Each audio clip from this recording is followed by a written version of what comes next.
Hello বন্ধুরা, wpporashona.com চ্যানেলে সবাইকে স্বাগত। আজ আমরা সপ্তম শ্রেণীর বাংলার ভানু সিংহের পত্রাবলী এখান থেকে একটি গুরুত্বপূর্ণ প্রশ্নের উত্তর তোমাদের সাথে আলোচনা করব। শুরুতেই জানিয়ে রাখি, wpporashona.com বাংলার প্রথম ডিজিটাল প্রশ্ন উত্তর সহায়িকা পাঠ্য বিষয়ের বিভিন্ন প্রশ্নের উত্তর আলোচনা তোমরা যদি বিনামূল্যে পড়তে চাও তবে এখনই ভিজিট করো আমাদের ওয়েবসাইট wpporashona.com এ। লিংক ডেসক্রিপশন বক্সে দেওয়া আছে। তোমরা যারা হোয়াটসঅ্যাপ ইউজ করো বা বাবা মায়েদের হোয়াটসঅ্যাপ রয়েছে, চাইলে সেই হোয়াটসঅ্যাপের মাধ্যমেও আমাদের হোয়াটসঅ্যাপ চ্যানেলে জয়েন হয়ে যেতে পারো, তারও লিংক ডেসক্রিপশন বক্সে দেওয়া আছে। আর আমাদের ইউটিউব চ্যানেলটাকে যদি এখনও সাবস্ক্রাইব করে না থাকো তাহলে প্লিজ আর দেরি করো না, এখনই সাবস্ক্রাইব করে পাশে থাকা বেল আইকনটাকে প্রেস করে দাও। শুরু করছি আজকের আলোচনা। প্রশ্ন, ভানু সিংহের পত্রাবলী বিষয়বস্তু আলোচনা করো। রবি ঠাকুরের ভানু সিংহের পত্রাবলী মূলত প্রকৃতি, নদীমাতৃক বাংলার সৌন্দর্য এবং মানুষের সঙ্গে প্রকৃতির যে একটা সাংঘাতিক নিবিড় সম্পর্ক আছে তার একটা প্রমাণস্বরূপ।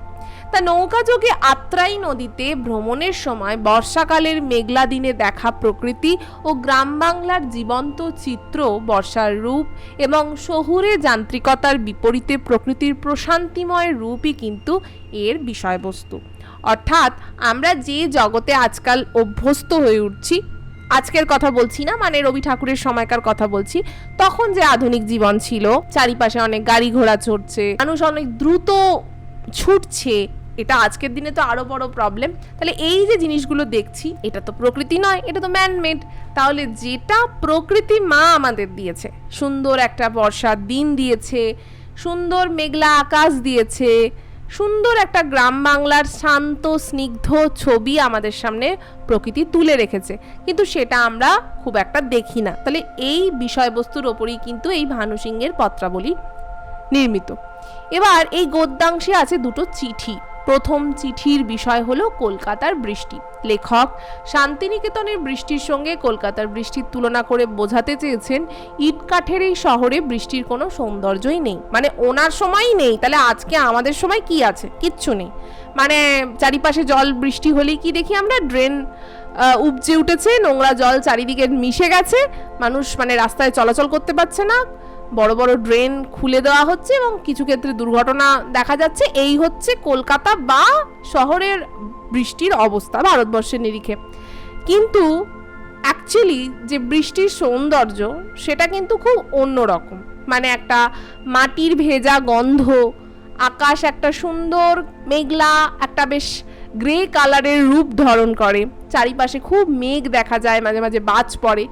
এইটা হচ্ছে অ্যাকচুয়ালি একটা প্রকৃতির প্রদত্ত যে বর্ষার রূপ সেটা।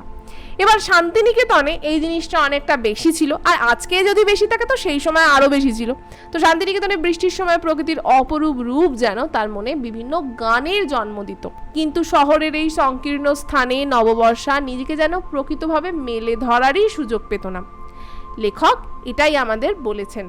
বাকি আলোচনায় তো অবশ্যই যাব, তার আগে একটা অন্য গুরুত্বপূর্ণ বিষয় তোমাদের সাথে শেয়ার করতে চাই। সেটা হচ্ছে তোমরা ক্লাস 7-এ উঠেছো, হিস্ট্রি, জিওগ্রাফি, সায়েন্স পড়াশোনার চাপ বাড়ছে, সহায়িকাগুলো মোটা হচ্ছে, আর তোমরা বুঝে উঠতে পারছো না কতটা পড়বে আর কি বাদ দেবে।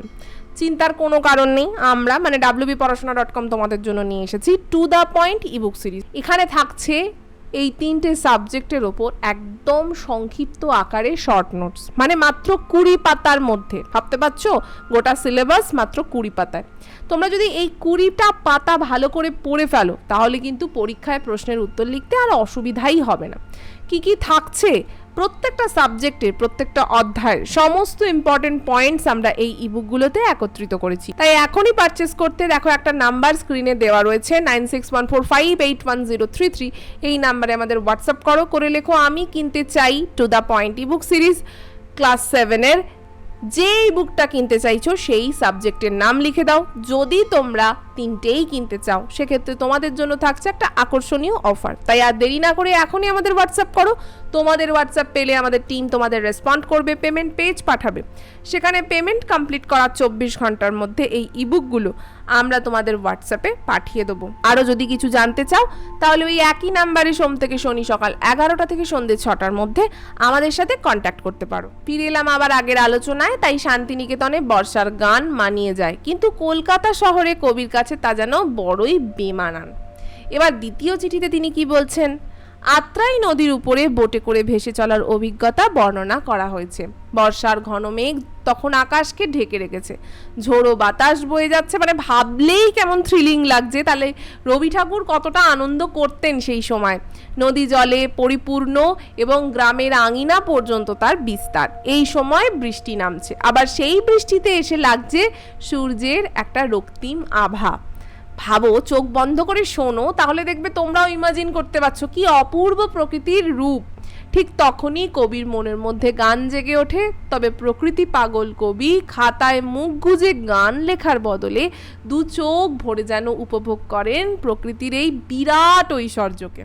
আজকের আলোচনা এখানেই শেষ করছি। কেমন লাগলো আজকের পর্ব তা আমাদের অবশ্যই কমেন্ট করে জানাবে। ভালো লাগলে লাইক আর শেয়ার করো।